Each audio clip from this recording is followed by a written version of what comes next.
बताएं। कैसे फूटा था इसमें जो लगता तो हैं? कैसे फूटा था यार। पगलवा देहबा, हकीकत एकदम पागल बनाए देहबा। मारा 50 रुपया अपने डैडी से मांगे, नहीं तो गाड़ काटब। काहे फोड़े कहे सिसवा।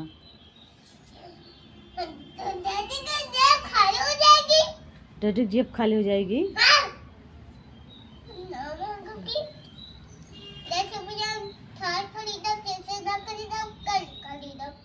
अच्छा, तू थार पहले खरीदबे, शीशा ना खरीदबे। हाँ कल खरीदा। अच्छा अच्छा।